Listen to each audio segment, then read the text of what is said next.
जय श्री कृष्ण। स्वागत है तमारुं मारा किचन में। आज आपणे बनावीशुं महाशिवरात्रि स्पेशल सक्करियानो सीरो। तो एना माटे मैं सक्करिया लई लीधा छे, सारी रीते धोईने साफ कर्या छे। आगळ अने पाछळनी साइडे आपणे कट लगावी लईशुं अने आपणे आने स्टीम करीशुं। तो आपणे स्टीमर में मूकी दईशुं बधा सक्करियाने अने स्टीमर करीशुं। विडियो पसंद आवे तो विडियो ने लाइक करजो, चेनल ने सब्सक्राइब करजो अने शेर पण करी देजो। तो बधा सक्करियाने आपणे गोठवी लीधा छे। तो हवे आने आपणे स्टीम करीशुं। पहलेथी ज गैस पर मैं पेन गरम करवा मूकी दीधुं स्टीमर, जेथी करीने फटाफट स्टीम थवा मांडे। तो सक्करिया आपणा स्टीम थई जाय पछी आपणे चेक करीशुं।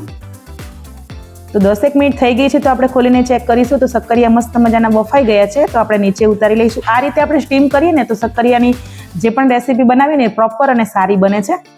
तो हवे आपणे आनी छाल उतारी लईशुं અને આપણે કુકરમાં ને બોઇલ કરીએ ને તો એકદમ પાણીવાળા થઈ જાય છે અને ટેસ્ટ સારો નથી આવતો।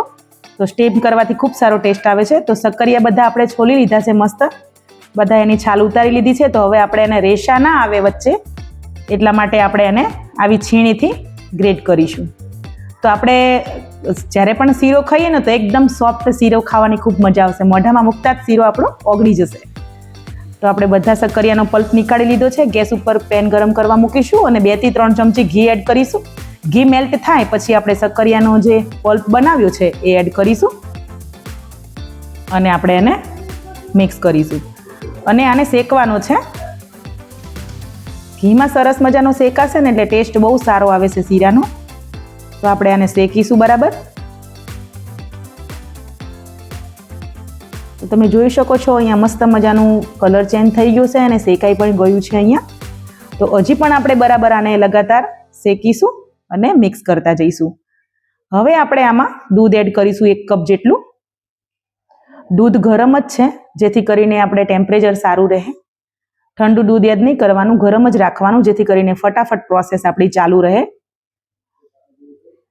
તો મિક્સ કરતા જઈશું આપણે।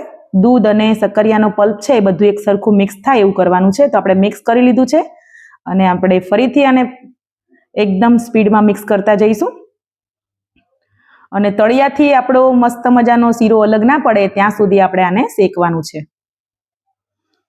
તો તમે જોઈ શકો છો અલગ થઈ ગયો છે આપણો શીરો। તો હવે આપણે આમાં ટેસ્ટ પ્રમાણે ખાંડ એડ કરવાની છે। ખાંડ અહીંયા તમે તમારા ટેસ્ટ પ્રમાણે એડ કરી શકો છો। મેં 1/4 કપ લીધી છે। ખાંડનું પણ અહીંયા પાણી વળશે, એને પણ આપણે બાળીશું અને લગાતાર આપણે મિક્સ કરવાનું છે। તો તમે જોઈ શકો છો મસ્ત મજાનો શીરો બનીને તૈયાર થઈ ગયો છે। તો અહીંયા આપણે ડ્રાયફ્રૂટ એડ કરી દઈશું। ડ્રાયફ્રૂટ તમે તમારા મનપસંદ પ્રમાણે એડ કરી શકો છો। ડ્રાયફ્રૂટને તમારે ઘીમાં રોસ્ટ કરવા હોય તો તમે કરી શકો છો। 1 મોટી ચમચી આપણે ઇલાયચી પાવડર એડ કરીશું અને એને મિક્સ કરી લઈશું। બધી જ વસ્તુને સારી રીતે મિક્સ કરવાનું છે। તો શીરો બનીને તૈયાર થઈ ગયો છે। તો હવે આપણે એને સર્વ કરી લઈશું। ટેસ્ટમાં બેસ્ટ લાગે છે અને ખાવાની ખૂબ મજા આવે છે અને ફરાળી છે। તો અવશ્ય બનાવીને ખાજો, પીજો અને એન્જોય કરજો અને કમેન્ટ કરીને કહેજો કે શીરો કેવો લાગ્યો। આવી નવી રેસીપી જોવા માટે મારી સાથે બન્યા રહેજો।